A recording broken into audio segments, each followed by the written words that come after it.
അവിടെ വന്ന് എന്ത് പ്രശ്നമാ മാഷെ സുശീല ഉണ്ടാക്കിയത്? അയ്യോ, അതൊന്നും പറയാൻ കൊള്ളാവുന്ന കാര്യങ്ങളല്ല കുഞ്ഞമ്മേ. ഇനി പറയാമെന്ന് വെച്ചാലും അതിപ്പോ ഇവിടെ വെച്ച് വേണ്ട. നമുക്ക് ഇനിയും കാണുമ്പോ പറയാലോ. ആയിക്കോട്ടെ മാഷെ, സുശീലയെ കുറിച്ചുള്ള കാര്യല്ലേ, ഞാൻ അന്വേഷിച്ചറിഞ്ഞോളാം.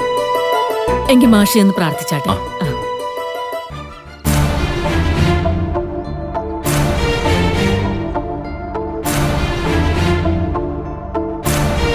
സുശീലയുടെ അടുത്ത ബന്ധുവല്ലേ കുഞ്ഞമ്മ?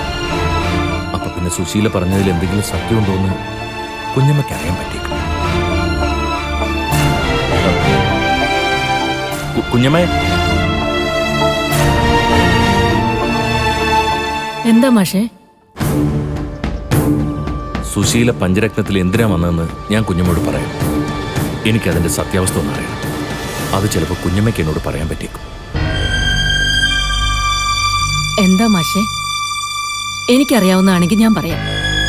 കാര്യം എന്താന്ന് കേൾക്കട്ടെ.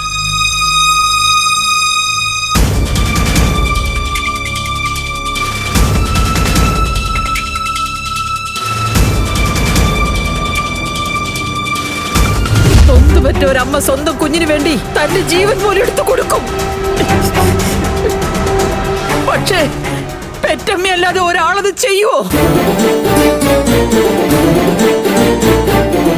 സ്വന്തം രക്തത്തിൽ പിറക്കാത്ത ഒരു കുഞ്ഞിന് വേണ്ടി ഏതെങ്കിലും ഒരു പെണ്ണത് ചെയ്യുവോ?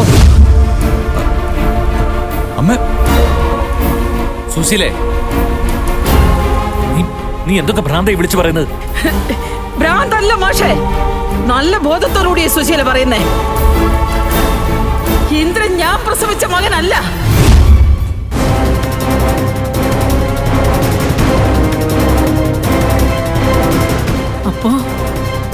അപ്പൊ അവളെ സത്യം ഇന്ദ്രന് മുന്നിൽ വെളിപ്പെടുത്തിയല്ലേ?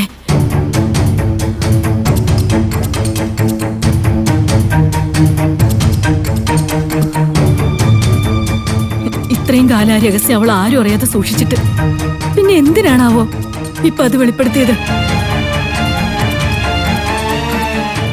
ചിലപ്പോ ദൈവം അവളെ കൊണ്ടത് പറയിപ്പിച്ചതാവും.